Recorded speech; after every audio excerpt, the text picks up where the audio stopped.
You may have noticed that there are forms of understanding that arrive before explanation. Someone has an experience, sees a pattern, encounters a moment that changes them, and only afterward begins searching for words. The experience comes first, the explanation comes later. That sequence matters more than most people realize because it reveals something about how understanding actually moves through a human being. Most modern teaching assumes understanding begins with information. First, the concept is learned, then, the concept is analyzed, then, conclusions are drawn.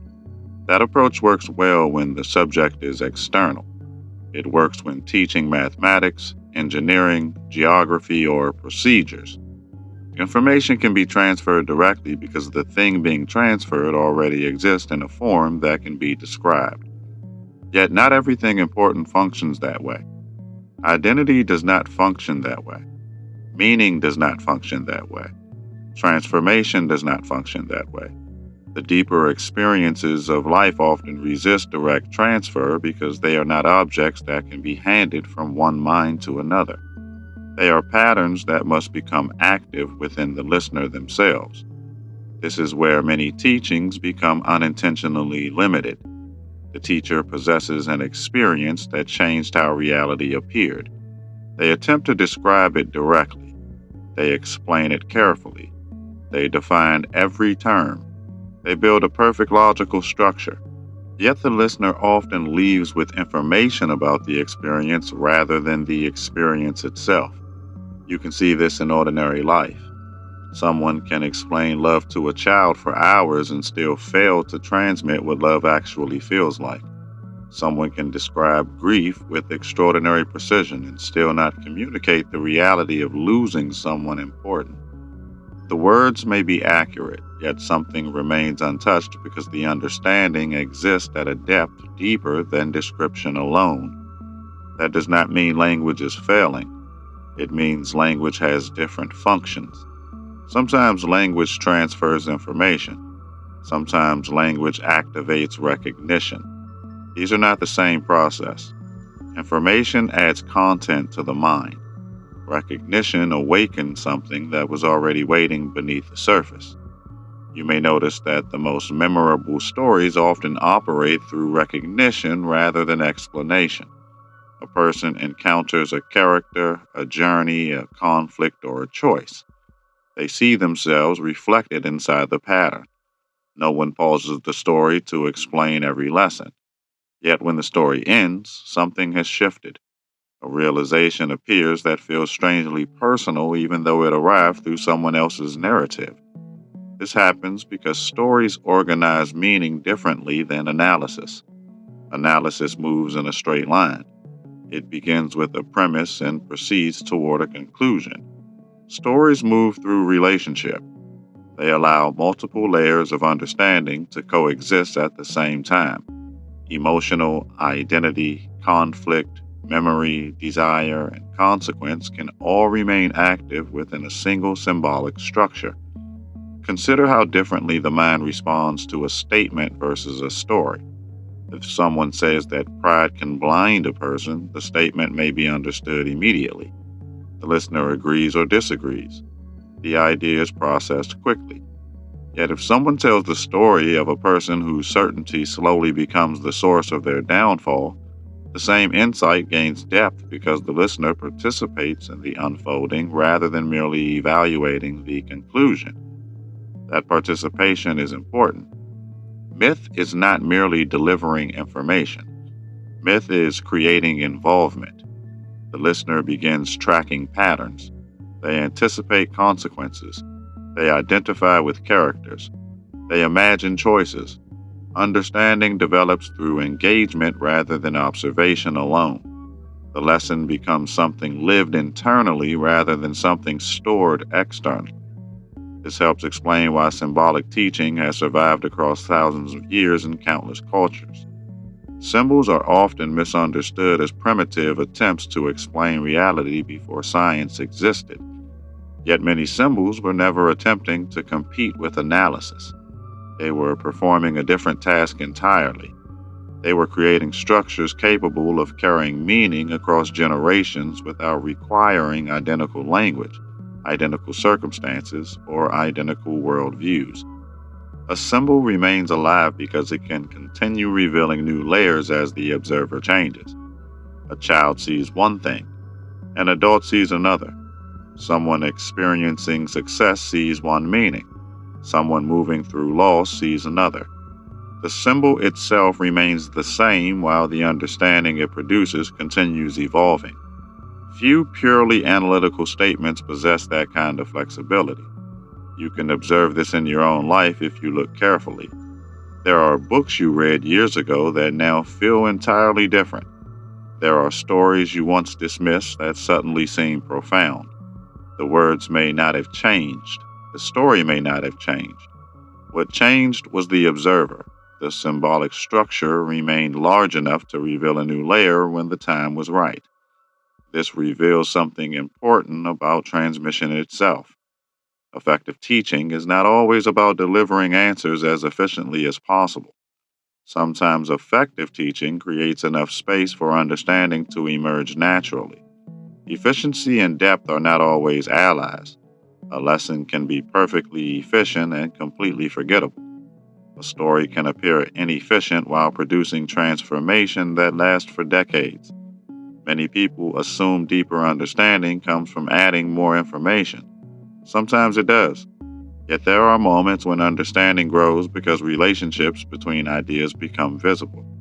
The listener suddenly sees how separate pieces connect. They recognize a pattern that was previously hidden. The shift does not occur because new facts arrived. The shift occurs because meaning reorganized itself. That reorganization is difficult to force through direct explanation. You can explain a pattern repeatedly and still fail to create recognition. Yet a well placed story, image, metaphor, or symbol can sometimes accomplish in moments what explanation struggles to achieve in hours, not because the symbol is magical, but because it allows the listener to participate in constructing meaning rather than merely receiving it. This changes how we should think about myth. Myth is not simply entertainment. It is not merely ancient storytelling. It is a container designed to carry patterns of understanding through time. The characters matter, but the deeper function exists beneath the characters. The events matter, but the deeper function exists beneath the events. Something is being communicated that cannot be reduced to the surface narrative without losing part of its power. Once this becomes visible, you begin noticing symbolic transmission everywhere. It appears in films, novels, legends, dreams, cultural stories, and even ordinary conversations. Human beings constantly use narrative structures to communicate understandings that would be difficult to deliver through explanation alone. Often they do this without consciously realizing it. The mechanism is older than any individual culture because it emerges from the way meaning itself moves through human awareness. And when you begin observing that movement closely, another question naturally appears. If stories can transmit understanding that analysis alone struggles to reach, then what exactly is being carried beneath the symbols themselves? And why do certain stories continue speaking across centuries while others fade almost immediately from memory?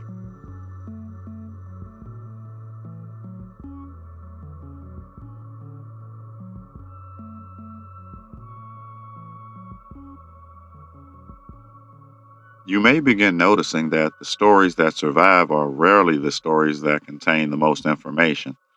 They are often the stories that contain the most compression. Entire layers of human experience become folded into a single image, a single journey, a single conflict, or a single relationship. The story becomes larger than its surface narrative because multiple truths are being carried simultaneously. What appears simple on the outside contains extraordinary depth beneath the surface. This is one reason myth remains effective long after its original culture disappears. Information is often tied to a specific time and place. Explanations become outdated. Terminology changes. Assumptions evolve. Yet certain patterns continue appearing because the human experience itself continues producing them. The struggle between certainty and growth remains recognizable. The tension between comfort and transformation remains recognizable. The challenge of becoming something new while leaving something familiar behind remains recognizable. A story survives when it carries patterns that continue recurring within human experience. The characters may wear different clothing, the setting may change, the language may evolve, yet the underlying movement remains recognizable because people continue encountering it within themselves. The myth persists because the pattern persists. You may think of myth as a kind of memory structure. Not memory in the sense of recording facts, but memory in the sense of preserving recognition. A society may forget countless details about its ancestors while still remembering a story. Generations may lose historical context while retaining symbolic narratives. The story survives because it stores something deeper than information. It stores a way of seeing. This becomes easier to understand when you consider how human memory actually functions. Most people do not remember their lives as collections of data. They remember moments. They remember turning points. They remember relationships. They remember symbols that became associated with larger meanings. Memory itself often organizes around narrative structures long before it organizes around analytical frameworks. That observation reveals an important mechanism. Myth works because it speaks the same language that memory speaks. Analytical thought often separates experience into categories. Narrative thought gathers experience into patterns. Memory naturally gravitates toward patterns because patterns create meaning. Meaning determines what remains alive inside awareness. You can observe this directly. Someone may forget hundreds of conversations from their childhood while remembering a single story told by a grandparent decades ago. They may forget countless pieces of advice while remembering a symbolic moment that revealed something important. The information disappeared. The pattern remained. The pattern remained because it attached itself to meaning. This begins revealing why symbolic transmission can sometimes penetrate more deeply than explanation alone. Explanation often addresses what the mind is currently thinking. Symbolic structures often address how the mind organizes experience itself. One works at the level of content, the other works at the level of pattern. Both are valuable, but they perform different functions. Consider what happens when someone encounters a powerful story at different stages of life. As a child, they may see adventure. As an adult, they may see responsibility. After loss, they may see grief. After transformation, they may see rebirth. The story continues revealing new dimensions because the symbolic structure contains more than one layer of meaning. The observer is not extracting a fixed lesson. The observer is entering a relationship with the pattern. This relationship explains why symbols often appear mysterious even when they are functioning normally. People sometimes assume a symbol contains a secret hidden meaning waiting to be decoded. In reality, many symbols are not secrets at all. They are containers. Their purpose is not to conceal understanding. Their purpose is to hold more understanding than a direct statement could comfortably contain. A direct statement reaches a conclusion quickly. A symbol allows conclusions to emerge gradually. This gradual emergence is not a weakness. It is often the source of the symbol's power. Understanding that unfolds over time tends to integrate more deeply than understanding that arrives all at once. The listener becomes involved in discovery rather than simply receiving a finished answer. This also explains why purely analytical approaches can sometimes struggle when addressing transformational experiences. Transformation often changes the observer themselves. The framework through which reality is interpreted begins shifting. Yet analysis generally assumes a stable observer examining an object. Transformation is different because the observer is part of what is changing. When the observer changes, new meanings become visible. Things that once seemed obvious begin appearing incomplete. Things that once seemed insignificant become central. New relationships between ideas emerge. The challenge is that these shifts can be difficult to communicate directly because the listener has not yet undergone the same reorganization of perspective. Myth addresses this challenge by creating a pathway rather than merely presenting a conclusion. Instead of saying what the transformation means, it allows the listener to travel through a symbolic version of the transformation. Instead of describing every realization directly, it creates conditions through which realization can emerge naturally. The story becomes a bridge between understanding and experience. This is why great myths often feel strangely alive. They do not merely tell you something, they continue interacting with you. Different seasons of life illuminate different dimensions of the same narrative. What once appeared to be a story about external events gradually reveals itself as a story about internal movements. What once appeared to be about other people gradually reveals itself as being about yourself. At that point, myth is no longer functioning as entertainment or even instruction alone. It becomes a mirror. Not a mirror that reflects your appearance, but a mirror that reflects patterns operating within your own experience.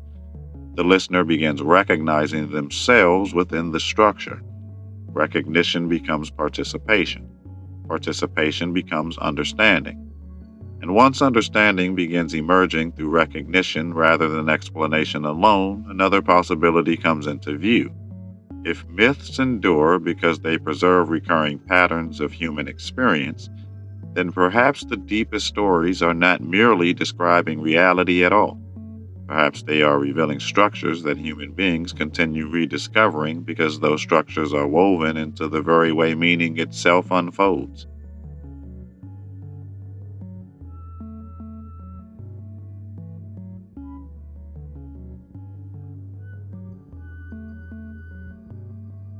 You may begin noticing that the deepest myths are not trying to answer questions. They are trying to shape the way questions are asked. This is why a myth often remains relevant even after countless interpretations have been proposed. The story is not functioning as a solution. It is functioning as a structure that continually generates new insight. Each generation approaches it differently because each generation arrives carrying different questions. This reveals something important about understanding itself. Most people assume understanding happens when uncertainty disappears. Yet many of the most significant forms of understanding emerge when uncertainty becomes more intelligent. A child may ask whether a story is true. An adult may ask what the story means. Someone undergoing transformation may ask why the story continues appearing across cultures and centuries. The question evolves because the observer evolves.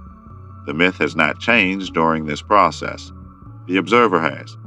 Yet, because the observer has changed, new dimensions become visible within the same symbolic structure. This is one of the remarkable properties of symbolic transmission.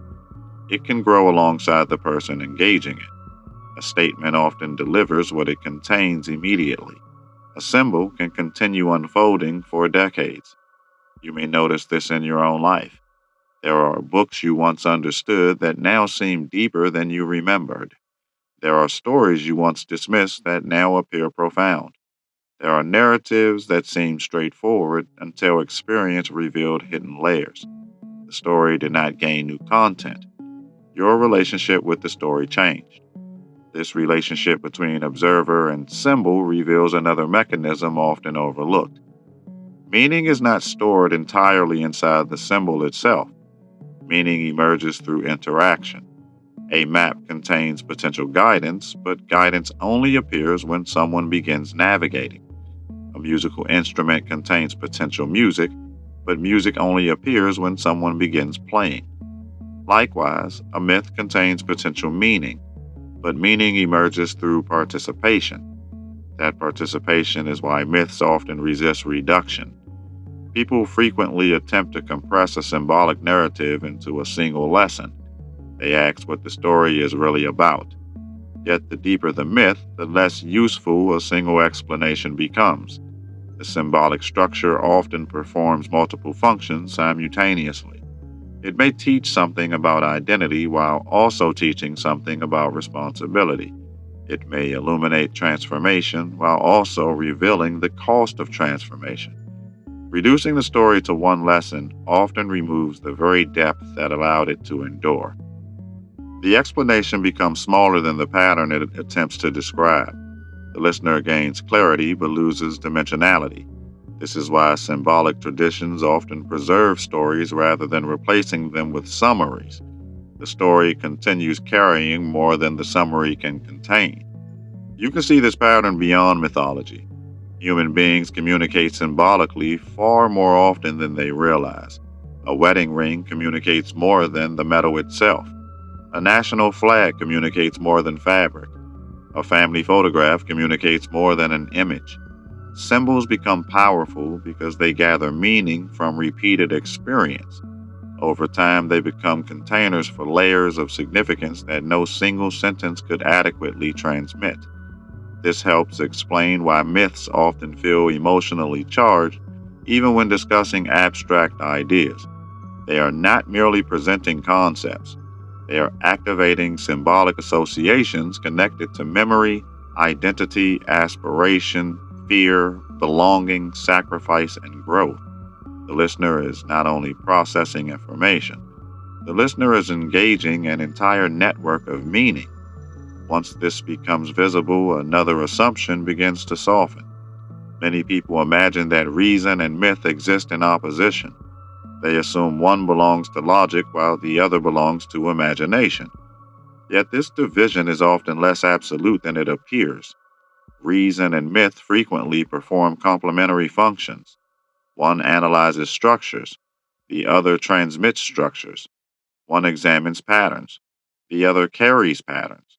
You might think of it this way. Reason often helps explain why a bridge stands. Myth often helps people understand why the journey matters. Both forms of understanding have value. Problems emerge when one attempts to perform the function of the other. A symbolic narrative may struggle to provide technical precision. A technical explanation may struggle to communicate existential significance. This distinction becomes especially important during periods of personal transformation. When someone undergoes a major shift in identity, analytical explanations may describe what is happening while still feeling strangely incomplete. The facts may be correct, the descriptions may be accurate, yet something about the experience remains difficult to capture because the transformation is occurring within the person's sense of meaning itself. At such moments, stories often become unexpectedly valuable, not because they provide answers, but because they provide orientation. A person recognizes a pattern they have never personally encountered but somehow understand. They begin seeing their experience as part of a larger movement rather than an isolated event. The symbolic structure provides context where explanation alone may struggle. This reveals why myths continue appearing in every culture regardless of technological development. Greater access to information has not eliminated humanity's need for a symbolic transmission. If anything, the need may become more visible. Information helps people navigate complexity. Meaning helps people navigate existence. The two are related, but they are not identical. As information expands, the challenge often shifts from acquiring knowledge to organizing knowledge into significance. People can know more than ever while still struggling to understand what matters. They can accumulate facts while lacking orientation. They can possess extraordinary analytical tools while remaining uncertain about purpose. Symbolic structures help bridge this gap because they connect information to lived experience. That connection is ultimately what allows myths to endure. They are not fossils from less sophisticated eras. They are recurring responses to a recurring human condition. Human beings continue seeking patterns that help organize experience. Human beings continue encountering transformation, loss, responsibility, uncertainty, and renewal. As long as these realities remain part of life, symbolic narratives will continue finding relevance. And perhaps this is why the most enduring myths never seem fully exhausted. They continue revealing new dimensions because they are rooted in patterns that remain active within human experience itself. The listener returns to the story and discovers something new, not because the story has changed, but because life has revealed another layer of what was already there.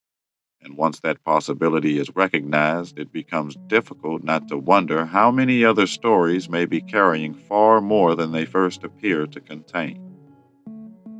If this transmission resonated, the spiral continues. You did not arrive here by chance, and you do not leave unchanged. More teachings are unfolding across the Haret library, each one meeting you where you are, not where you think you should be. Follow resonance. The next threshold is already listening.